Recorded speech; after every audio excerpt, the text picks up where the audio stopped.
ఒక ఉన్నతమైన ఘట్టాన్ని మీతో పంచుకోవాలని ఆశపడుతున్నాను. మీరు చూస్తున్న ఈ అంశం పేరు యెహోవాకు సాటెవ్వరు అని. నిజానికి ఆయన మన తండ్రి. ప్రపంచ మానవులకు ఇవ్వబడిన నామాలన్నిటిలోనూ ఒక ఉన్నతమైన నామాన్ని కలిగిన ఒక మహాశక్తి మన తండ్రి. రాజ్యాలు వణికాయి ఆ పేరుకి, భూరాజులు వణికారు ఆ పేరుకి, ప్రపంచ జనాంగాలు వణికాయి ఆ పేరుకి. అది సామాన్యమైన పేరైతే కాదు. యెహోవా అనే ఈ అక్షరాల పేరు వినగానే ఒక శక్తిమంతుడైన నిజమైన దేవుడు అని క్రీస్తు పూర్వం శతాబ్దాల క్రితమే జనాంగాలు గుర్తించాయి. ప్రియులారా, ఎవరికీ లేని ఒక ప్రత్యేకమైన గుర్తింపు ఆయన మాటలో కానివ్వండి, ఆయన పనులలో కానివ్వండి, ఆయన ఆలోచనలో కానివ్వండి, ఆయనకెవరూ సాటి కాలేరు అని తనకు తానే నిరూపించుకున్నాడండి ఆయన. ఎలా ఆయనకెవరూ సాటి కాలేరు అన్నదే ఈరోజు మనం నేర్చుకోబోయే పాఠంలోని ముఖ్యాంశం. అవును, తనకున్న ఒక ప్రత్యేకమైన మనస్సు ఏంటంటే,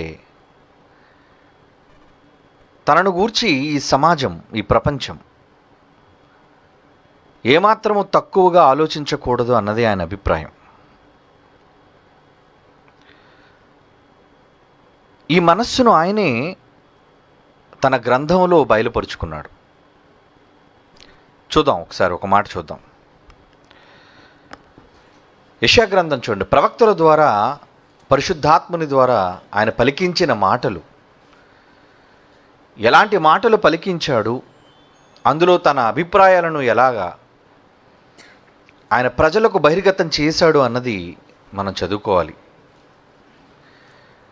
యెషయా గ్రంథం 40వ అధ్యాయం 25వ వచనాన్ని మనం చూడగలిగితే ప్రియులారా, ఏమంటున్నాడో చూద్దాం. అక్కడ యెషయా గ్రంథం 40వ అధ్యాయం 25, నీవు ఇతనితో సమానుడవని, నీవు ఇతనితో సమానుడవు అని, మీరు నన్నెవనికి సాటి చేయుదురు అని, మీరు నన్ను ఎవరికి సాటి చేస్తారు, ఎవరికి నన్ను సాటిగా మీరు నిరూపిస్తారు అంటున్నాడు. చూడండి, దేవుడు అని పరిశుద్ధుడు అడుగుచున్నాడు అని స్వయంగా అడుగుతున్నది పరిశుద్ధుడు, ఒక మహాశక్తి స్వరూపం. ఈ లోకం ఎప్పుడు ఆయనను చూడలేదు, యేసు తప్ప. ఆయన ఎలా ఉంటాడో అన్నది మన ఊహలకు కూడా అందనిది. ఆ మహానుభావుణ్ణి మనం చనిపోయిన తరువాతే చూడగలమండి. అది ఆత్మ విషయమై ఎవరైతే దీనులుగా ఉంటారో వారికి మాత్రమే ఆయన స్వరూప దర్శనం అనే భాగ్యం దక్కుతుంది. ఈ ప్రకృతిని ఆలోచిస్తే ఆయన ఎంత భీకరుడో, ఆయన ఎంత శక్తిమంతుడో, అసాధ్యమైన దాన్ని కూడా ఎంత అవలీలగా ఆయన చేయగలడో అన్నది మేధస్సు. ఆయన సృష్టించిన ఈ ప్రకృతిని పరిశీలిస్తే అర్థమవుతుందండి. నిజానికి మనిషి ఆ మేధస్సును గురించి ఆలోచించడానికి కేవలం 1% కూడా పనికిరాడు. ఎందుకంటే అంత విస్తారమైనది ఆయన జ్ఞానం. ఆయన జ్ఞానం అంత ఉన్నతమైనది కూడా. కనుక భూమి మీద ఉన్న మనుషులనే కానీ, లేదంటే శక్తులనే కానీ, నీవు ఇతనితో సమానుడవు, దేవునితో నువ్వు సమానుడవు అని, మీరు నన్ను ఎవనికి సాటి చేయుదురు అంటున్నాడు. చూడండి, అని పరిశుద్ధుడుగా ఆయన అడుగుతున్నాడు. అంటే ఆ మాటలోని అర్థం ఏంటో తెలుసా? నాకెవడురా సాటి అని అర్థం. నాతో ఎవడు సమమైన వాడు, నాతో ఎవడు సమానమైన బలము గలవాడు అని ప్రశ్నిస్తున్నాడు పరిశుద్ధుడు, మహోన్నతుడు. నిజంగా ఆయన యొక్క అతీతమైన శక్తిని గుర్తించిన ఎందరో ఆయన పిల్లలైన వారు ఆయన గురించి ఎంతో గొప్పగా రాశారండి. చూద్దాం కొన్ని మాటలు. ఆయన భీకర శక్తిని గురించిన కొన్ని మాటలు మనం బైబిల్ నుంచి పరిశీలిద్దాం. కీర్తనల గ్రంథం 71వ కీర్తన 71వ కీర్తనలోని 19వ వచనం చూడండి ప్రియులారా. 71వ కీర్తనలోని 19వ వచనం. దేవా నీ నీతి నీ నీతి మహాకాశమంత ఉన్నతమైనది. గొప్ప కార్యములు చేసిన దేవా, గొప్ప కార్యములు చేసిన దేవా, నీతో సాటి అయిన వాడు ఎవడు? ఏమని మాట్లాడుతున్నాడండి భక్తుడు? నీ నీతి, నీ విశ్వాస్యత, నీ నమ్మకం, నీ శక్తి, నీ బాహుబలం మహాకాశమంతా ఉన్నతమైనది. ఎవడందుకోగలడు చెప్పండి ఆకాశాన్ని? 30 ఏళ్ళ క్రితం పంపిన వాయేజర్ 1, 2 ఈ మధ్యన కొన్ని రోజుల క్రితం సౌర కుటుంబంలోని చివరి గ్రహమైన ప్లూటోను దాటింది. 3వ గ్రహం నుంచి బయలుదేరినది. 30 ఏళ్ళు పట్టింది సౌర కుటుంబాన్ని దాటడానికి. ఆఫ్టర్ ఆల్ మనిషికి ఒక జీవితకాలంలో సగభాగం సరిపోయింది. చిన్ని మజిలి, అతి చిన్ని ప్రయాణం. ఇక విశ్వాంతరాలలోనికి వెళ్ళిపోవాలి అంటే, నక్షత్ర మండలాలను దాటుకుంటూ ఆవల ఉన్న మహా ఆకాశాన్ని ఛేదించాలి అంటే ఎవడి వశం, ఎవడి జీవితకాలం సరిపోతుంది చెప్పండి? అంత గొప్పదండి ఆయన నీతి. మహాకాశమంత ఉన్నతమైనది. ఇంకేమంటున్నాడు?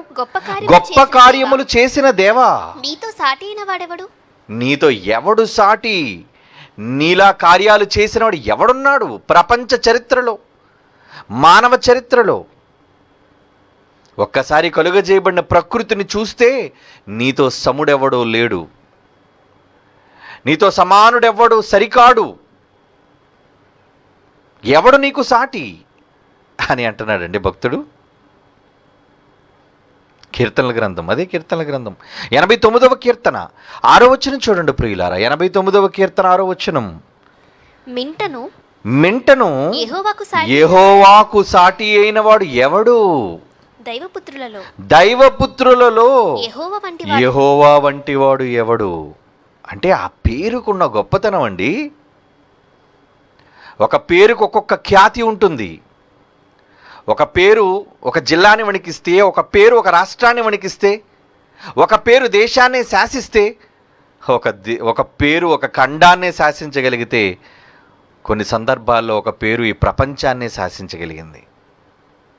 కొన్ని పేర్లు మాత్రమే. కానీ ముల్లోకాలను శాసించే ఒక గొప్ప నామం, ఒక మహోన్నతమైన నామం, అది ఒకే ఒక్క నామం, అది యెహోవా నామం. తండ్రి అయిన దేవుని నామం అది. నిజంగా ఆయన నామాన్ని గురించి మాట్లాడుతుంటే, ఆయనను గురించి ప్రకటిస్తుంటే ఏదో ఒక తెలియని ఆనందంతో కూడిన అనుభూతి అండి. కారణం ఆయన మెచ్చేది, ఆయన ఇష్టపడేది ఆ నామాన్ని ఘనపరచటమే. ఆయన కోరుకున్నది కూడా అదేనండి. తండ్రి అభీష్టం,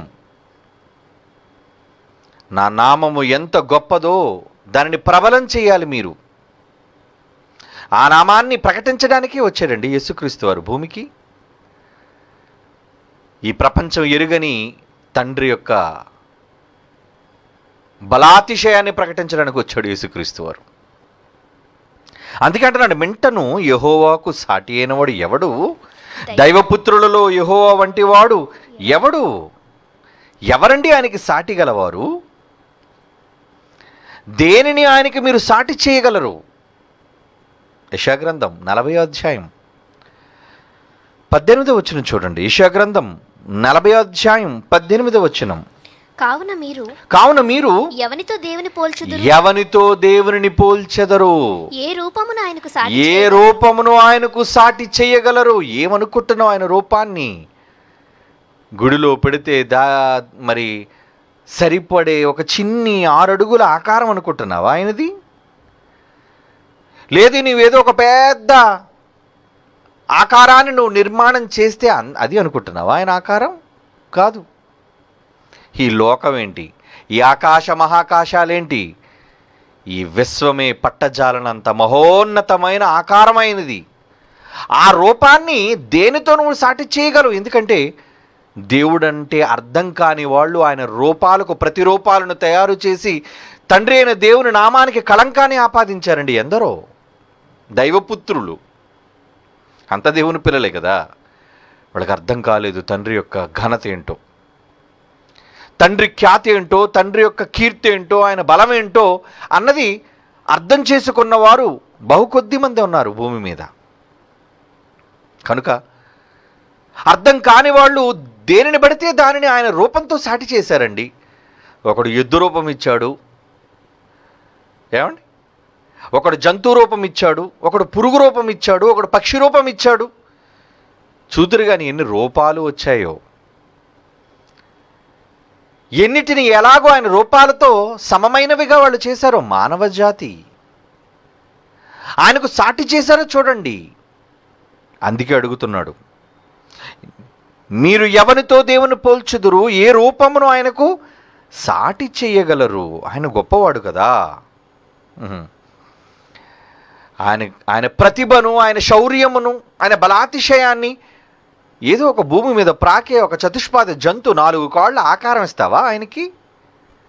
కంటికి కనిపించే ఒక చిన్ని పురుగు ఆకారాన్ని ఆయనకి ఇస్తావా, ఆపాదిస్తావా ఆయనకి? ఎంత చిన్నగా ఊహించారు రా నన్ను. దేవుడు చాలా సందర్భాల్లో తన బాధను వ్యక్తం చేశాడు. బాధను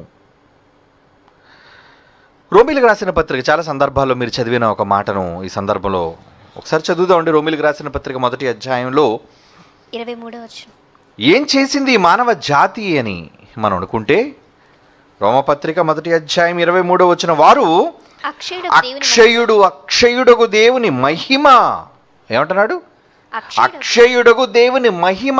అసలు మహిమ ఏంటో నీకు అర్థమవుతుందా? మహిమ అంటే తెల్లగా కనిపించే ప్రకాశం అనుకుంటున్నావా ఏంటి? శక్తి. శక్తి అంటే ఎలక్ట్రిసిటీయా, పవర్ అనుకుంటున్నావా? కాదు. వారు అక్షయుడుగు దేవుని మహిమను క్షయమగు మనిషి ఏంట్రా? 6 అడుగులు మనిషి ఆకారాన్ని చేసి చూపిస్తున్నావేంట్రా? 2 కళ్ళు, ఒక ముక్కు, 4 ఏమండి అవయవాలు బయటకు కనబడేవి, 2 చేతులు, 2 కాళ్ళు అనుకుంటున్నావా? కాదు, కాదు. అందుకంటున్నాడు మనుష్యుల యొక్కయు పక్షుల యొక్కయు చతుష్పాద జంతువు 4 కాళ్ళ జంతువుల యొక్కయు పురుగుల యొక్కయు ప్రతిమా స్వరూపముగా మార్చిరి. ప్రతిమ దానికి ఒక రూపం, ఒక పురుగు దానికి ఒక ప్రతిమ, ఒక 4 కాళ్ళ జంతువు దానికి ఒక ప్రతిమ, బొమ్మ. ఇశ్రాయేలు దేనికి చేశారు బొమ్మ? ఎర్ర సముద్రములో మమ్మల్ని నడిపించి మా ముందు అగ్నిస్తంభంగా మేఘస్తంభంగా నిలబడిన ఆ శక్తి ఏమైపోయిందో, మాకిప్పుడు అర్జెంటుగా ఒక దేవుడు కావాలి. ఆ దేవుడికి 4 కాళ్ళు ఉండాలి, దానికి 2 కొమ్ములు ఉండాలి అని దేన్ని చేసుకున్నారు వాళ్ళు? దూడ, చతుష్పాద జంతువా, దానికి విగ్రహం ఏంటిరా? దూడను విగ్రహం చేసుకున్నారు ఇశ్రాయేలీలు, దేవుని ప్రజలు, దైవపుత్రులు. దేవుడు అర్థం కాలేదండి వాళ్ళకి, అర్థం కాలేదు. అది నాటి నుంచి నేటికి ప్రపంచ పరిస్థితులు అలాగే ఉన్నాయండి. ఆయనకి సమలైన వారు ఎవరో, ఆయనకి సాటి అయిన వారు ఎవరో అన్నది వీళ్ళు వివేచించకుండా దేనిని బడితే దానిని వీళ్ళు ఆకారాలతో పోల్చి ప్రతిమలు చేసేసారట. దానికి మనుషుల ప్రతిమలు చేశారట, పక్షుల ప్రతిమలు చేశారట, చతుష్పాద జంతువుల యొక్క ప్రతిమలు చేశారట, చివరికి ప్రాకు పురుగుల ప్రతిమా స్వరూపములుగా మార్చిరి. ఏమండి? అందుకు ఏంటి ఆయన పరిస్థితి ఏంటి? 18వ వచనం చూడండి. దుర్నీతి చేత సత్యమును అడ్డగించే మనుష్యుల యొక్క సమస్త భక్తిహీనత. అరే భక్తి లేదురా మీకు. నేను అర్థం కావాలి అంటే భక్తి ఉండాలి. భక్తి ఉన్నవాడికే ఆయన బలాతిశయం అర్థమవుతుంది, ఆయన గొప్పతనం అర్థమవుతుంది, ఆయన చేసే భీకర కార్యాలను వాళ్ళు గుర్తించగలరు. కానీ సమాజం ఎలా ఉందట? దుర్నీతి చేత సత్యమును అడ్డగించే మనుష్యుల యొక్క సమస్త భక్తిహీనత మీదను దుర్నీతి మీదను దేవుని కోపము పరలోకము నుండి బయలుపరచబడుచున్నది. పరలోకం నుంచి ఆయన కోపాగ్రుడైపోతున్నాడటండి, ఉగ్రుడుగా మారిపోతున్నాడటండి. అవును, మీ రూపాన్ని మీ రూపంతోనే పోల్చాలండి. ఏ రూపంతో పోలిస్తే ఎలా? ఏమండి, మా నాన్నగారు బ్రతుకున్నప్పుడు నిజంగా చాలా నమ్మకమైన సాధుజీవి అండి అని చెప్పి చచ్చిన తరువాత ఆయన ఫోటోలో మీ అమ్మ పక్కన ఆయన తలకాయ తీసి ఒక కుక్క ముఖం పెడితే ఎలా ఉంటుంది చెప్పండి? మీ నాన్నగారు తలకాయ తీసేసి అతని సాధుజీవి నమ్మకమైన వాడు అని చెప్పడానికి ఒక కుక్క ముఖం పెడితే మీ అమ్మ ముందు చెంప పగలగొడుతుంది నీకు. ఏరా, మీ నాన్న ముఖాన్ని దేని ముఖం పెట్టావురా నువ్వు? ఆయన ముఖం ఆయన మొహంలాగే ఉండాలి. మరి దేనిని దానిని సరిపోల్చడానికి నువ్వు సరిపోవు. ఆయన ముఖాన్ని పెట్టు. ఏ జంతువు ముఖం లేదా ఒక పక్షి ముఖం పెడతావు అక్కడ? పోనీ పాస్పోర్ట్ సైజ్ ఫోటోలు ఎప్పుడైనా మీరు తీయించుకొని రకరకాల ముఖాలు మీరు తగిలించుకొని చూడండి, ఏ ముఖం మీకు అందంగా ఉంటుందో. ఏ ముఖమైనా మీకు నచ్చుతుందా? ఒక కప్ప ముఖం, ఒక కుక్క ముఖం, ఒక పంది ముఖం, ఏమండి? ఏ మొహం బాగుంటుంది? నా మొహమే బాగుంటుంది. అంటే ఒరిజినల్గా ఏ ముఖం ఉందో అది నువ్వు గుర్తించి పెట్టాలి. పనికిరాని ముఖాలు ఎన్నుంటే నీకే. లేదండి, చాలా ప్యారెట్ చాలా అందంగా ఉంటుంది, పచ్చగా ఉంటుంది, సీతాకోక ఏమంటారు దాన్ని, రామచిలుక, దాని ముఖం పెడదామండి అంటే నువ్వు ఒప్పుతావా? అది ఎంత అందంగా ఉన్న ఒక పువ్వును పెట్టవు అక్కడ, ఎంత అందంగా ఉన్న ఒక పిట్టను పెట్టవు. నీకే ఆఫ్టర్ ఆల్ 6 అడుగుల మనిషి, 60 సంవత్సరాల్లో మట్టి అయిపోతావు. నీ ముఖాన్ని దేనితోనూ పోల్చడం నీకు ఇష్టం లేకపోతే లోకాలను కలుగు చేసిన మహాశక్తి స్వరూపుడైన ఏ మొహం రా పెడతావు ఆయన తీసుకొచ్చి? ఏ ఆకారాన్ని రా పెడతావు? నీకు తెలుసా అసలు ఆయన ఆకారం ఏంటో, ఆయన శక్తి ఏంటో, ఆయన మహిమ ఏంటో నీకు తెలుసా? అందుకేనండి దేవుని కోపము, పరలోకము నుంచి దేవుని కోపము బయలుపడుచున్నది అంటున్నాడు చూడండి. నిజానికి ఆ రోజు ఇశ్రాయేలీయులైన వాళ్ళు దేవునికి బదులుగా వాళ్ళే ప్రతిరూపాలను చేసుకున్నప్పుడు ఆ రోజు ఏం చేశాడో మీకు తెలుసు. చంపి పడేశాడు అందరినీ, బూడిద చేసి భస్మం చేసేసాడు వాళ్ళందరినీ. కోపం. దూడరా మీకు కావలసి వచ్చింది? మీకు అన్నం పెట్టింది దూడ? ఎర్ర సముద్రాన్ని పాయలు చేసింది దూడ? ఏది చేసిందిరా ఈ దూడ? అది మీకు కావలసి వచ్చిందా? పొడి చేయండి దాన్ని, ఈ దుర్మార్గులందరికీ తాగించండి అన్నాడు. పట్టాడు, చచ్చారు అది తాగి. కోపం అండి, దేవుని కోపం. దేనితో మీరు ఆయన రూపాన్ని సాటి చేస్తారు? ఆయన మహిమను దేనితో మీరు పోలుస్తారు? ఆయన మనస్సు ఏంటో చూడండి. యెషయా గ్రంథం 42వ అధ్యాయం 8వ వచనం ప్రియులారా. యెషయా గ్రంథం 42వ అధ్యాయం 8వ వచనం. యెహోవాను నేనే, ఇదే నా నామము, మరి ఎవనికి నా మహిమను నేనిచ్చువాడను కాను. నా ప్లేస్లో ఇంకెవరిని నిలబెట్టడానికి సహించను. దేవుడండి, సహించడు ఆయన. మీ ఆయన పక్కన ఎవరు నిలబడితే నువ్వు సహిస్తావా? మీ ఆవిడ పక్కన ఎవరు నిలబడితే నువ్వు సహిస్తావా? నీ స్థానం మరొకడికి వస్తే భరించలేని నీవు దేవాది దేవుని స్థానాన్ని ఎవరికో నువ్వు అంటగడితే ఆయన చూస్తూ ఊరుకోడు, ఇష్టపడడు ఆయన. కోపం, ఉగ్రత. యెహోవాను నేనే, నేనే అంటున్నాడు చూడండి. ఐయామ్, నేనొక్కడినే, వన్ అండ్ ఓన్లీ. ఇదే నా నామం, యెహోవా అన్న నా పేరు, సైన్యములకు అధిపతి యెహోవా అన్న నా పేరు. మరి ఎవనికి నా మహిమను నేను ఇచ్చువాడను కాను. నాకు రావలసిన స్తోత్రము విగ్రహములకు చెందనివ్వను. మీరు చేసిన వాటికి చెందుతుందంటే నేను భరించను. ఇశ్రాయేలు మీద ఎందుకు కోపపడ్డాడండి? ఆ రోజు క్రీస్తు పూర్వం ఆయన అంత కఠినంగా వ్యవహరించడానికి కారణం, మీరు ప్రతిరూపాలను ఒకవేళ నాకు పెడితే నేను సహించను. నా మహిమ స్థానంలో ఇంక ఏది ఉన్నా నేను సహించలేను. అదేంటి యెహోవాది. 48వ అధ్యాయం 11వ వచనం. యెషయా గ్రంథం 48వ అధ్యాయం 11వ వచనం అండి. నా నామము నిమిత్తము నా నిమిత్తమే అలాగ చేసి నా పేరు నా నామము అపవిత్రపరచబడనేలా నా మహిమను మరి ఎవనికి నేను ఇచ్చేవాడును కాను.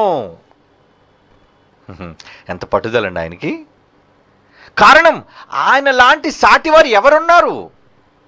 తీసుకురండి ఎవరినైనా. ఈయనతో ఈయన సరిపోగలడు, ఈయనతో ఈయన సమానుడు లేడండి, లేరు. అందుకే అడుగుతున్నాడు ఆయన, ఎందుకంటే ఆ రోజు దేవుని స్థానంలో అనేక మందిని, క్రీస్తు పూర్వం ఆయన పిల్లలైన వాళ్ళు ఎందరో ఆయన స్థానాన్ని ఎవరెవరికో ఇచ్చేశారండి. వాళ్ళు ప్రతిమారూపాలుగా చేసినప్పుడు ఆయన చూసి ఓర్వలేకపోతున్నాడండి. నా మహిమను మరి ఎవరికి నేను ఇచ్చువాడను కాను. అదండి ఆయన గొప్పతనం. నిర్గమాకాండం చూడండి ఏమంటున్నాడు, 15వ అధ్యాయం 11వ వచనం. నిర్గమాకాండం 15వ అధ్యాయం 11వ వచనం. యెహోవా వేల్పులలో, వేల్పులంటే దేవుళ్ళలో, దేవతలలో, యెహోవా వేల్పులలో నీ వంటి వాడు ఎవడు? పరిశుద్ధతను బట్టి నీవు మహనీయుడవు, చాలా గొప్పవాడవు. స్తుతి కీర్తనలు బట్టి పూజ్యుడవు, నీవు పూజ్యుడవయ్యా, అద్భుతములు చేయవాడవు. ఎవడున్నాడు నీ వంటి వాడు? నీకు సాటి అయిన వాడు ఎవడున్నాడు? ఎంత చక్కటి మాటలండి. లోకాలను కలుగజేసిన ఒక మహాశక్తిని గూర్చిన మాటలు ఇవి. ఈ లోకము ఎన్నడూ చూడలేని ఒక మహా అద్భుతమైన శక్తి స్వరూపం ఇది. వేల్పులలో ఎవడున్నాడయ్యా నీ వంటి వాడు? నీతో సముడైన వాడు ఎవడున్నాడు? పరిశుద్ధతను బట్టి నీవే మహానీయుడు అంటున్నాడు. చూడండి, నీవే పూజ్యుడు, అద్భుతములు చేయవాడు, వండర్ సృష్టించే నీ వంటి వాడు ఎవడు? అదండి ఆయనకున్న కీర్తి. అలాంటి కీర్తి కలిగిన యెహోవా సర్వలోకాలను ఏలుతున్న సమయంలో ఒక అద్భుతమైన ఘట్టం. అదే ఇశ్రాయేలీలు 400 సంవత్సరాలు పైబడి ఐగుప్తు దేశంలో బానిసలుగా బ్రతుకుతున్నారు.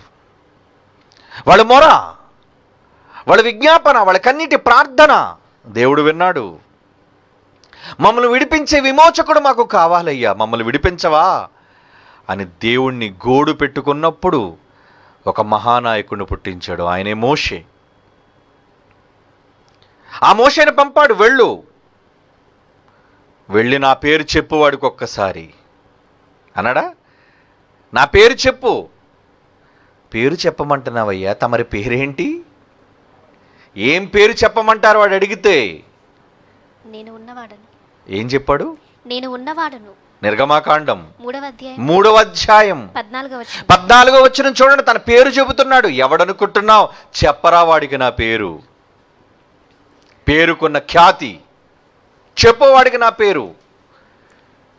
అప్పుడు ఏమన్నాడు? అందుకు దేవుడు నేను ఉన్నవాడను అనువాడనై ఉన్నానని. నువ్వు ఎప్పుడు అడుగు నేనున్నాను. ఎప్పుడు అడుగు? 1000 ఏళ్ళ క్రితమా? 10,000 ఏళ్ల క్రితమా? 1,00,000 ఏళ్ల క్రితమా? 1,00,00,000 ఏళ్ల క్రితమా? కోటాను కోట్ల ఏళ్ల క్రితమా? ఉన్నాను. భవిష్యత్తులో ఉంటాను.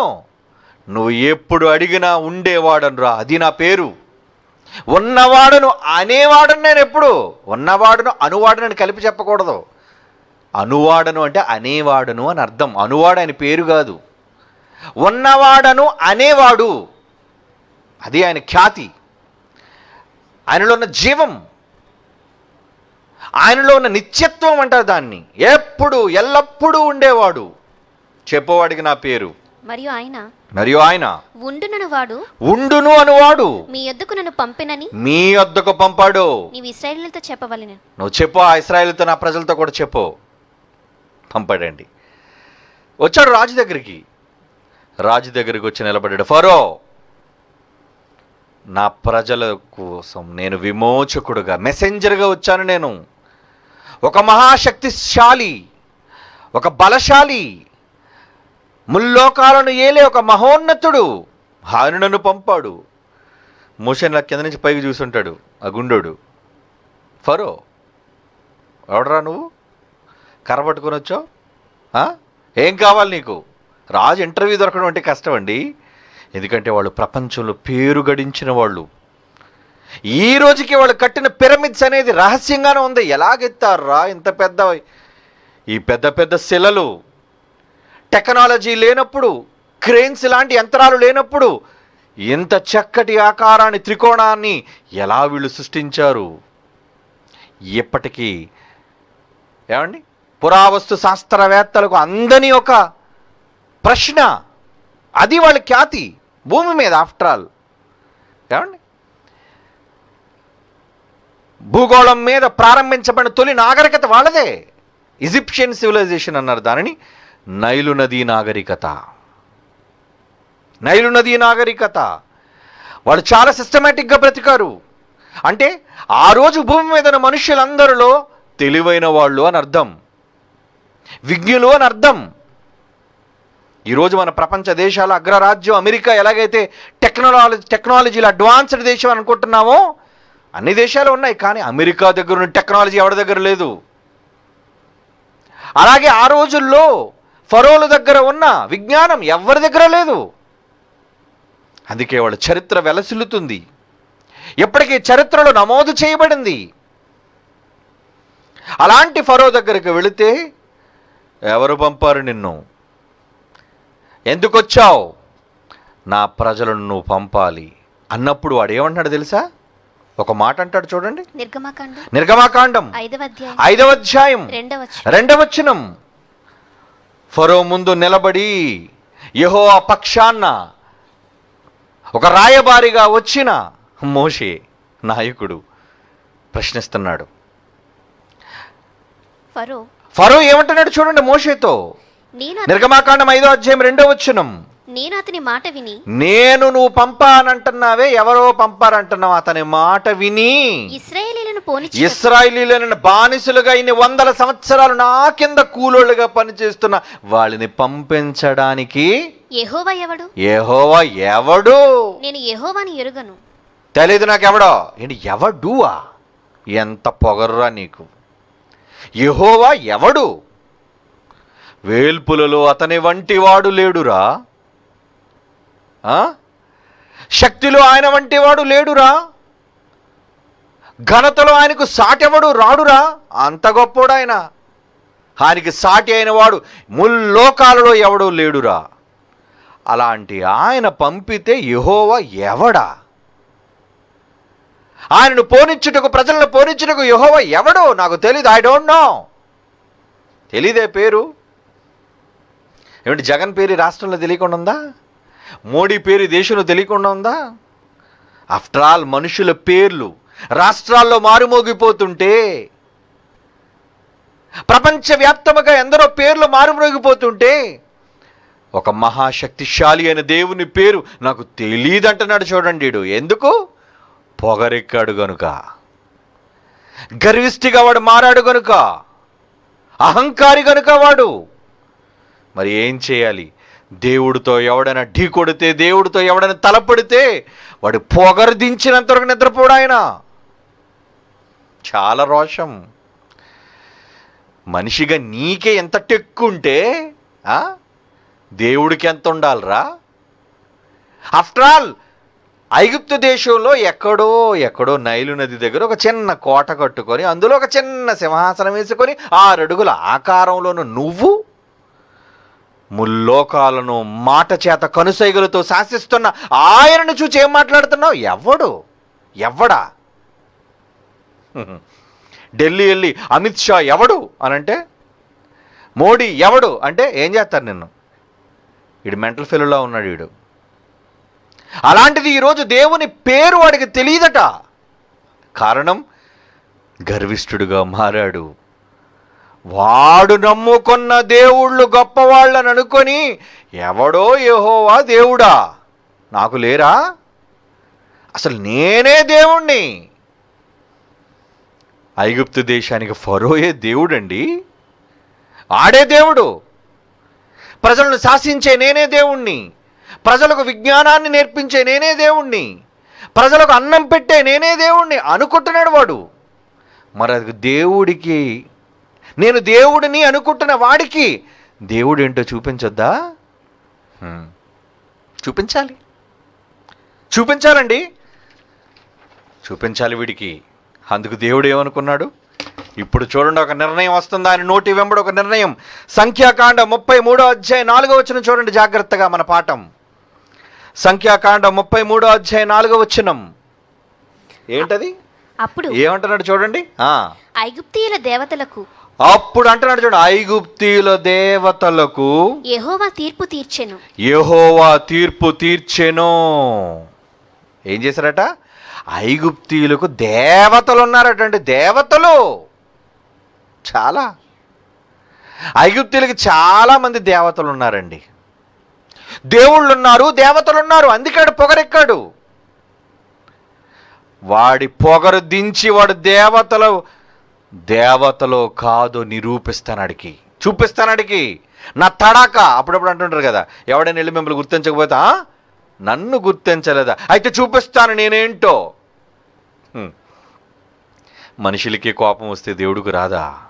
వచ్చింది కోపం ఆయనకి.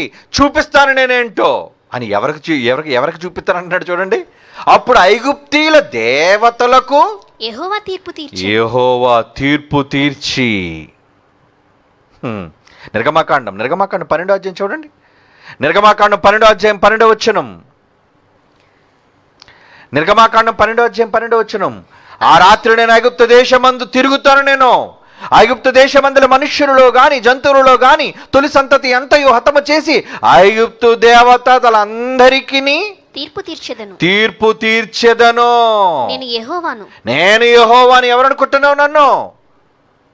I'm Jehovah. హీబ్రూ భాషలో అయితే యాహ్వే. ఏమండి, ఏ భాష అయితే ఏంటి, తెలుగులో అయితే యెహోవా.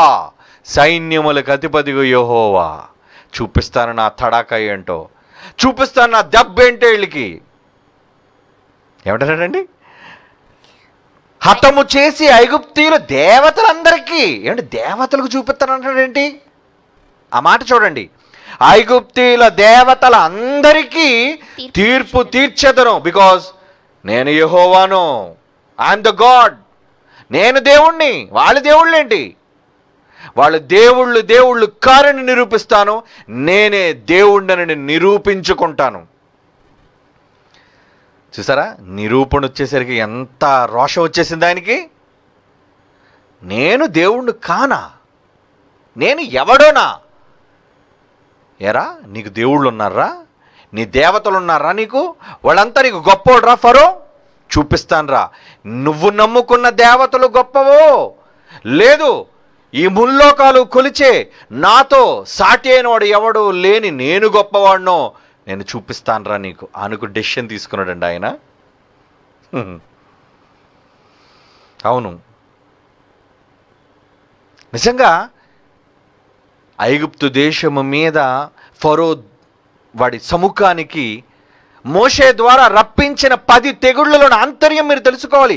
ఎందుకండి 10 తెగుళ్ళు రప్పించాడు? అసలు 10 తెగుళ్ళు ఎందుకు రప్పించాడు? 10 తెగుళ్ళు ఏంటో ఏమండి మీకు చదువుతానండి ఒకసారి. 10 తెగుళ్ళు. మొట్టమొదటిగా నీళ్లను రక్తంగా చేశాడు. ఏమండి, మొదటి సూచక్రియ. రెండోది కప్పలు. మూడోది పేలు. ఏమండి, నాలుగోది ఈగలు. ఐదోది పశువులు చచ్చేయండి. ఆరోది మనుష్యుల శరీరం మీద దద్దుర్లు. ఇక ఏడోది ఆకాశం నుంచి వడగండ్లు, పిడుగులు. ఇక 8వది మిడుతలు. 9వది దేశమంతా చీకటి. 10వది రాజు కొడుకులు చావటం. ఈ 10 సూచక్రియలు అదే ఐగుప్తు దేశము మీదకి యెహోవా మోషే ద్వారా రప్పించిన 10 తెగుళ్ళు. ఎందుకు రప్పించాడు ఈ 10 తెగుళ్ళు? నేను ఫరో దేవతలకు తీర్పు తీర్చాలి అనుకుంటున్నాను. వాడు నమ్ముకున్న దేవుళ్ళు, వాడు నమ్ముకున్న దేవతలకు నేను తీర్పు తీరుస్తాను. నేను దేవుణ్ణో, వాడు నమ్ముకున్న దేవతలందరూ మీరందరూ కలిసి రండిరా, నేను ఒంటరిగా వస్తాను, సింగిల్గా. అప్పుడప్పుడు అంటాడు కదా హీరో, అలాగంటేనే బాగుంటుంది కదా, పంచ్ డైలాగ్ అంటారు దాన్ని. నువ్వు ఎంతమందిని తెచ్చుకుంటావో తెచ్చుకో, నేను ఒంటరిగా వస్తాను సింగిల్గా అంటే అప్పుడు మనకు అర్థం అవుతుంది, ఆహా ఏం బలం అండి, ఒంటరిగా వస్తాడా, ఎంత గుండె ధైర్యం అండి, ఎంత కండ కావరం. కండ ఎంత గట్టిగా లేకపోతే ఎంతమందిని తెచ్చుకుంటా. ఎనీ సెంటర్ ఒకడొకడు అంటుంటాడు, ఎనీ టైం, ఎక్కడైనా సరే, అది నువ్వు చెప్పినా సరే నేను చెప్పినా సరే. అవునా? ఇవన్నీ మనుషులు చెప్పుకునే చెత్త పంచి డైలాగులు ఇవి. పనికిరాని పంచి డైలాగ్. నిజంగా 10 మంది వస్తే చాలు కుమ్మేయడానికి అండి. ఈడు అంతమందిని కొట్టేస్తాడా? ఉత్తిదేనండి, బిల్డప్ అంటారు దాన్ని. నిజంగా ఈ మాటలు చెందాలి అంటే దేవుడికి చెందుతాయి. వన్ అండ్ ఓన్లీ, ఒంటరిగా. ఒరే, నీ దేవుళ్ళందరినీ తెచ్చుకో. ఎంతమంది దేవతలు తెచ్చుకుంటావు వెళ్ళో, నీ దేవుళ్ళని నీ దేవతల కాళ్ళ మీద పడి తెచ్చుకోరు. Gods of Egypt. ఐగుప్తీయులకి చాలామంది దేవుళ్ళు ఉన్నారండి. నాన్న, దేవుళ్ళు అని ఒక ఫోటో నీకు పంపించాను చూడు, అందరిది కలిపి కలర్లో ఒకటి ఉంటుంది. జస్ట్ మీకు అవగాహన కోసం చెప్తాను, ఎందుకంటే చాలా మ్యాటర్ ఉంది. ఇంకా మీకు చూపిస్తాను, ఒక్కొక్కటిగా మీకు చూపిస్తాను నేను. మొత్తం అందరిది కలిపి ఉంటుంది చూడు, గాడ్స్ ఆఫ్ ఈజిప్ట్. అందుకే చూడండి, వాళ్ళు ఇన్స్క్రిప్షన్స్ అంటారంటే వాళ్ళు ఇప్పటికీ వాళ్ళు రాసుకున్న తమ గోడల మీద కానీ శిలా ఫలకాల మీద కానీ, ఏమండి చూసారా, అదిగోండి ఈ బొమ్మలు మీకు ఖచ్చితంగా కనబడతాయి ఐగుప్తు నాగరికతలో. ఎప్పటికీ వెళ్ళండి, ఈజిప్ట్ వెళ్ళండి, అక్కడ మీకు ఖచ్చితంగా ఈ బొమ్మలు కనబడతాయి. చూసారా, మాత్, జెహూటి, హిరు, అసేత్, అషూర్, ఇవన్నీ పేర్లు చూసారా. ఒక్కొక్కరు మొఖాలు వేరుగా ఉన్నాయి. సెట్, బాస్టే, టా, సెక్మెట్, అమూన్, ఇవన్నీ కూడా ఈజిప్టీల. అందులో దేవతలు ఆడవాళ్ళు ఉన్నారు, మగవాళ్ళు ఉన్నారండి. వీళ్ళంతా ఐగుప్తీయుల దేవుళ్ళు, దేవతలు. వీళ్ళంతా ఐగుప్తీయుల దేవుళ్ళు మరియు దేవతలు. వీళ్ళంతా కూడా వాళ్ళు నమ్ముకున్న వాళ్ళు ఐగుప్తీయులు. అవునండి, వీళ్ళంతా దేవుళ్ళు.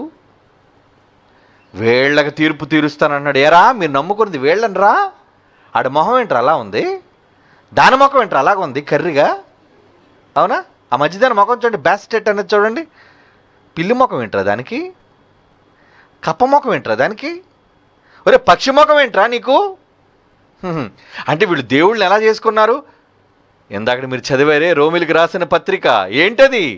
వారు అక్షయుడకు దేవుని మహిమను క్షయమగు మనుష్యుల యొక్క, మళ్ళీ మనిషిలాగా 2 చేతులు 2 కాళ్ళు వీళ్ళకి, ఈ వెధవలకి. ఎందుకంటే దేవుడు అర్థం కాలేదు. వారు అక్షయుడకు దేవుని మహిమను క్షయమగు మనుష్యుల యొక్కయు, పక్షులు కనబడుతున్నాయి చూసారా. ఇంకా చూడండి, నెత్తి మీద పక్షి చూపించిన ఆయన. పైకేళ్ళు ఒక పక్షి ఉంటుంది చూడండి, నెత్తి మీద ఎవరితో ఒక పెట్ట ఉంటుంది. ఇంకా పైకేళ్ళు, అదిగో ఏమండి, పక్షుల యొక్కయు, చతుష్పాద జంతువుల యొక్క 4 కాళ్ళ జంతువులు, ఒక గొర్రె, ఒక మేక, ఒక ఆవు, ఒక ఎద్దు, ఏమండి, చతుష్పాద జంతువుల యొక్కయు, పురుగుల యొక్కయు ప్రతిమా స్వరూపములుగా మార్చిరి. ఏంట్రా, దేవుళ్ళు ఎలా మనుషుల ఆకారాలు ఇచ్చేశారేంట్రా వాళ్ళకి? వీళ్ళని నమ్ముకున్నారా మీరు? వీళ్ళనా మీరు నమ్ముకున్నది? వీళ్ళేనరా నీ బలం అనుకుంటున్నా? ఒరే ఫరో, ఒరే గుండు వేధవా, చూపిస్తా, నేనంటే ఏంటో చూపిస్తా. నాకెవడు సాటొస్తాడో తీసుకురా నీ దమ్ముంటే. ఏమండి, మన భాషలో చెప్పాలంటే నాట్ లాంగ్వేజ్లో అలాగే ఉంటారు. రే, నీకు దమ్ముంటే ఎవరిని తెచ్చుకుంటావో తెచ్చుకో పో. నేను ఒక్కనే యెహోవాను, నేను తప్ప ఎవ్వడు నాకు సాటైనడు ఎవడు లేడు. మీ దేవుళ్ళలో నాకు సాటైనడు ఎవ్వడు లేడు. రా ఫరో, ఎవరిని తెచ్చుకుంటావు ఎళ్ళో. ఆ కుక్క మెడ మీద పడతావో, ఆ గొర్రెపది కాళ్ళ మీద పడతావో, నువ్వు ఎవరి కాళ్ళ మీద పడతావో పడు, తీసుకురా దుర్మార్గులందరినీ. అందరూ మూకమ్ముడిగా వచ్చినా నేను ఒక్కడిని సింగిల్గా వస్తాను రా. నిర్గమకాండం 9వ అధ్యాయం 14 వచ్చిన చూడండి. నిర్గమ 9:14, సమస్త భూమిలో నా వంటి వారు ఎవరునూ లేరని నీవు తెలుసుకొనవలెనని. ఒరే ఫరో, నీవు తెలుసుకోవాలి. ఈసారి నేను నా తెగుళ్ళన్నీయు, నా దగ్గర ఉన్నాయిరా, చాలా ఉన్నాయి తెగుళ్ళు, నా అస్త్రాలు చాలా ఉన్నాయి, నా వెపన్స్ చాలా ఉన్నాయి. ఆఫ్టర్ ఆల్ ఇవన్నీ నేను చిటికేస్తే వస్తే చిటిక, అవునా? మాట ఇంకా చెప్పంట, ఏలా మాట కూడా చెప్పనవసరం లేదు, జస్ట్ విజులుస్తే చాలా వస్తాయి అవన్నీ. ఇది చదువుదాం ఈ మాట. సమస్త భూమిలో నా వంటి వారు ఎవరునూ లేరని నీవు తెలుసుకొనవలెనని ఈసారి నేను నా తెగుళ్ళన్నీయు నీ హృదయము నొచ్చునంతగా పిండేస్తాను రా. నిన్ను నొచ్చునంతగా నీ సేవకులందరి మీదికి, నీ ప్రజల మీదకి పంపుతా, నేను కాసుకోండి రా అన్నాడు. ఎలా ఉందండి అది? నిజంగా దేవుణ్ణి డైరెక్ట్గా చూడాలి కానండి. అమ్మ బాబు, ఈయన సామాన్యుడు కాదు, మహాప్రభో, కాళ్ళ మీద పడిపోవాలి, నీకు పడేయాలి ఎవరినైనా సరే. అది దేవుడు లెక్క. నిజమండి, దేవుడు మనసు అది. ఎప్పటికీ ప్రపంచానికి దేవుని మనసు అర్థం కాలేదు చాలామందికి. ఏంటో దేవుడు చాలా రోషం కలిగిన వాడు. ఆయన స్థానాన్ని ఎవరికి ఇస్తే భరించడు. నా మహిమను నేనే ఇవ్వను ఎవరికిని. నా కుర్చీలో ఎవడు కూర్చొని నేను ఒప్పుకోను. ఏమనుకుంటున్నారు? అవునండి, ఆయన ఖ్యాత అలాంటిదండి. ఆయనకి సాటి అయినవాడు ఎవడండి?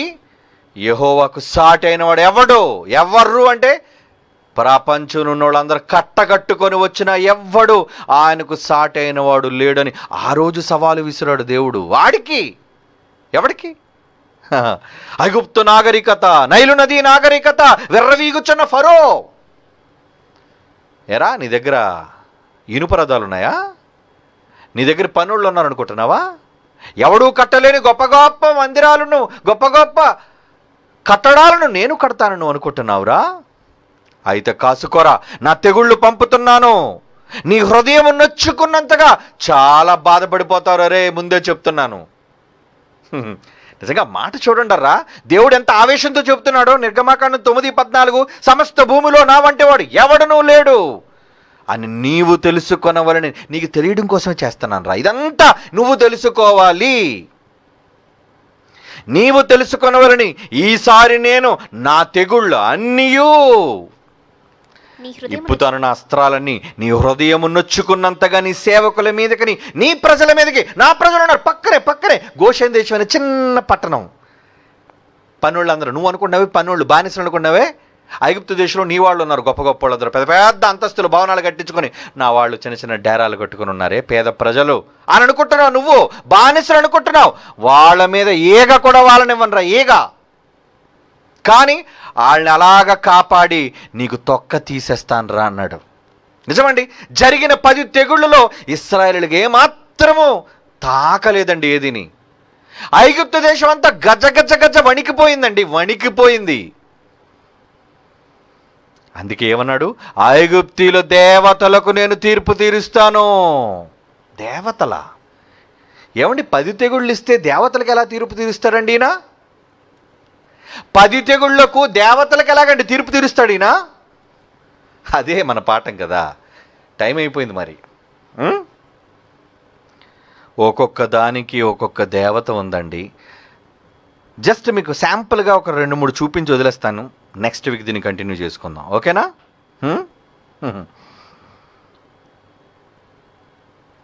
నైలు నది మొట్టమొదటి సూచక్రియ చేశాడే నీళ్లు రక్తంగా మార్చటం అనేది. అదొక వండర్. దేవుడు కొట్టిన దెబ్బ అని చెప్పాలి. దేని మీద కొట్టాడు అనుకుంటున్నారు? ఏదైతే దేవత అనుకుంటున్నారో, ఏదైతే మా బలమని ఐగుప్తీయులు అనుకుంటున్నారో వాళ్ళ దేవత మీద కొట్టాడు. మరి ఐగుప్తీయులు దేవతలకు తీర్పు తీర్చాలి కదా. ఏమండి? ఆ దేవత పేరుండి తెలుసా? నైలు నదని మీరు అనుకుంటున్నారు, కానీ దాని పేరు హపీ. హపీ దేవతది. చూపించు బాబు బొమ్మ, హపీ బొమ్మ చూపించు. హపీ ఏమండి? అదండి నైలు నది దేవత బొమ్మది. ఏరా ఒరేయ్, నీ దేవతను రక్తం చేసేస్తాను రా. నీ దేవత ఒకవేళ ఏమైనా నా దెబ్బ తట్టుకోగలదేమో, కాసుకో అన్నాడు. దెబ్బతో నీళ్ళని రక్తం అయిపోయి కదండి. సాగునీరు, తాగే నీళ్లు, వాళ్ళ తాలూకా ప్రతి అవసరానికి నిత్యావసరమైన నీళ్లు రక్తం అయిపోతే ఎటుపోయిందిరా హపీ దేవత? ఏమైపోయింది దేవత? ఏమండి? Okay, simple. కానీ దీని వివరణ మళ్ళీ మీకు నెక్స్ట్ వీక్ ఇస్తాను నేను. రెండోది కప్పలు అన్నాడే. ఈ కప్పలకు ఒక దేవత ఉందండి, దాని పేరు హెకేత్. దాని పేరండి, దాని పేరు. ఎందుకబ్బా కప్పలు రప్పించారంటే, ఒరే నీ కప్ప దేవత ఉందో చూసారు, కప్ప మొఖం ఉందో వేసుకొని ఉంది అది. దాని కప్ప మొఖం నిజంగా అదొక దేవత. ఒరే కప్ప మొఖం దేవత ఏట్రా, నీ మొహం తగలట ఏంట్రా? అని నీకు కప్ప దొరికిందిరా దేవత కింద, నీకు ఏం దొరకలేదురా? వర్షం పడేసరికి బెకబెకమంటూ అరుచుకొని తిరిగే దరిద్రపు కప్పలు, గెంతుకొని వెళ్ళే జంపింగ్ ఫ్రాగ్స్, అదిరా నీకు దొరికింది? ఇదిగోండి దాని పేరేంటనుకున్నారు? హెకేత్. కప్ప దేవత. ఇకపోతే మూడోది పేలు కదండి మూడోది, దాని పేరు గెబ్, భూదేవత. గాడ్ ఆఫ్ ఎర్త్ దాని పేరండి. పేలు గెబ్ అనే దేవత, గెబ్ అనే దేవత. చూపించు బాబా గెబ్ మొఖాన్ని. అదిగోండి, ఇది గెబ్ దేవత. ఏమండి, ఇలా 10 దెబ్బలు కొట్టాడంటే ఒక్కొక్క దేవతకి ఒక్కొక్క దేవుడికి మాడు పగిలిపోయింది అనమాట. అది అక్కడ తీ బాబు, నెక్స్ట్ కంటిన్యూ చేసుకుందాలే. ఒక్కొక్క దేవతకి ఎలా కొట్టాడో దెబ్బ, ఆయన పంచి ఎలా పడిందో. ఎందుకబ్బా 10 తెగిళ్ళు ఇచ్చాడు, ఎందుకు రప్పించాడు అంటే ఆయన అన్నాడు మాట అన్నాడు, ఆ మాట నెరవేర్చుకున్నాడు. ఎందుకో తెలుసా? రోషం వచ్చేసింది. యెహోవా ఎవడంటావరా? ఎవరి ధైర్యం చూసుకోనరా? నీ వెనకాతలు దేవతలు ఉన్నారనుకుంటున్నావా? నీ వెనకాతలు దేవుళ్ళు ఉన్నారనుకుంటున్నావా? నువ్వు తగిలించుకున్నారా? కప్పల మొఖాలు, కుక్కల మొఖాలు, పందుల మొఖాలు తగిలించుకున్నారా సన్నాసులు మీరు? కానీ అరజంటున్నాడు ఫరోతో, మీరు తగిలించుకున్నారా ఇవన్నీని? కానీ ఇప్పుడు చూపిస్తాను, నేనంటే ఏంటో నీకు చూపిస్తాను అని. అందుకే ఇందాక మనం చదువుకున్న మాట ఒక్కసారి ఈ భాగం క్లోజింగ్లో ఒకసారి మనం అదే చదువుకొని ముగించుకుందాం. నిర్గమకాండం 9వ అధ్యాయం 14వ వచనం. సమస్త భూమిలో నా వంటి వారు ఎవరునూ లేరని నీవు తెలుసుకొనవలనని ఈసారి నేను నా తెగుళ్ళన్నీయు నీ హృదయము నొచ్చునంతగా నీ సేవకులందరి మీదికి, నీ ప్రజల మీదికి పంపుతాను, కాసుకో అన్నాడు. అంటే నువ్వు నమ్ముకుంటున్నావే, నీ దేవుళ్ళు నీ దేవతలు కాపాడుతారేమో చూసుకుందాంరా. నీ కప్ప దేవత వస్తుందో, అవునా? నీ నీటి దేవత వస్తుందో, నీ భూదేవత వస్తుందో, లేదా నీ ఏకదేవత వస్తుందో, దాని పేరు కెప్రి. ఏమండి, ఏమండి హతోర్, నీ చతుష్పాద జంతువు దేవత వస్తుందేమో, లేదంటే నీ ఆరోగ్య దేవత వస్తుందేమో, ఏమండి, లేదా నీ నట్టు అంటే ఆకాశ దేవత వస్తుందేమో. ఇవన్నీ పేర్లండి, వాళ్ళ దేవతల పేర్లండి. నీ సెత్ మిడతల దేవత వస్తుందేమో, నీ చీకటి సూర్యుడు కనబడకుండా రా ఆ దేవుడు వస్తాడేమో. చూసుకుందామా? బస్తీమే సవాల్ అన్నాడండి దేవుడు. చూసుకుందాంరా. నన్ను ఎవరో అని అడిగావు కదా, నేను ఎవరో నీకు చూపించేస్తాను రా. ప్లస్ నిన్ను చూపించడంతో పాటు, నిన్ను చితక్కొట్టి నలగొట్టడంతో పాటు ఈ భూలోకమందంతటా నేనేంటో చెప్పుకుంటాను రా. నేనెంత గొప్ప దేవుడునో. ఒరే, నిన్ను నియమించానే, నీ ద్వారా నేను చెప్పుకుంటాను రా నేను ఎంత గొప్ప దేవుడునో. కాసుకోండి రా నా 10 పంచులు అన్నాడు. ఎన్ని పంచులు కొట్టాడు? 10 పంచ్. మామూలుగా నాకౌట్లో కూడా అండి, నిజంగా ఎన్ని రింగులు, బాక్సింగ్ కూడా 10 రౌండ్స్ ఉంటాయండి. 1 2 3 4 10వ రౌండ్ వరకు దెబ్బలాడొచ్చు. 10వ తర్వాత ఇంక ఉండడానికి వీల్లేదు. 10 రౌండ్లతో క్లోజ్. దేవుడు కూడా ఎందుకు పెట్టాడు? 10 రౌండ్లు పెట్టాడు. రేపు 10 రౌండ్లు ఇస్తున్నాను రా నీకు. 10 రౌండ్స్. ఈ 10 రౌండ్స్లో నువ్వు నిలబడి నాతో తలపడగలవేమో. ఎవరి దేవతను తెచ్చుకుంటావో, రే ఫరో ఏ దేవుణ్ణి తెచ్చుకుంటావో తెచ్చుకోరా. కానీ నేను కొట్టే దెబ్బ ఏంటో తెలుసా? నువ్వు ఎవరినైతే దేవతలు దేవుళ్ళు అనుకుంటున్నావో ఆ దేవతలనే కొడతాను నేను దెబ్బ. దేవతలకే మాడిపోయి కమిలిపోయి కాలిపోతుంటే అయ్యే పరిగెడుతున్నా ఎక్కడ పడితే అక్కడ. ఇంకా నువ్వేం చేస్తావురా? అందుకు ఫరో ముఖం ఎలా వడిలిపోయిందో, ఎలా వాడిపోయిందో ప్రాక్టికల్గా నెక్స్ట్ వీక్ మాట్లాడుకుందాం. ఓకే, కళ్ళు మూసుకోండి, ప్రార్థన చేసుకుందాం. పరిశుద్ధుడు అయిన తండ్రి, భూమి మీద మీ వంటి వాడు ఎవ్వడునూ లేడు అన్న విషయం మాకు తెలుసు నాయన. ఇంత గొప్ప తండ్రిని దేవుడుగా కలిగి ఉండటం నిజంగా మా అదృష్టం నాయన. కానీ మీ శక్తి ఏంటో ఎప్పటికీ ప్రపంచానికి తెలియటం లేదు. ప్రదర్శించడానికి మా దగ్గర శక్తులు కూడా లేవు నాయన. కానీ ఇస్తే చూపించాలని ఉంది. వీళ్ళందరినీ మీ పాదాల చెంతకు తీసుకుని రావాలి అని ఉంది. మీ చిత్తం ఏమై ఉందో మాకు తెలీదు. కానీ నీ పిల్లలుగా నీ గర్భాన పుట్టినందుకు మీ వారసులుగా మీ నామ మహత్యాన్ని ఈ సమాజంలో ప్రకటించి గొప్పవాళ్ళుగా చెప్పాలన్నదే మా ఆశ, మా కోరిక. అందుకు మమ్మల్ని మా కుటుంబాలను సిద్ధపరిచి మీ సేవకులుగా, మీ దీన పనివాళ్లుగా మమ్మల్ని వాడుకొనవలసిందిగా వేడుకొనుచు, చేస్తున్న ఉపకారములన్నిటి బట్టి కృతజ్ఞతాస్తుతులు మీకు చెల్లించుకొనుచు, క్రీస్తు యేసువారి అత్యంత కృపగలిగిన నామంలో ఈ ప్రార్థన మీకు సమర్పించుచున్నాము తండ్రి. ఆమేన్.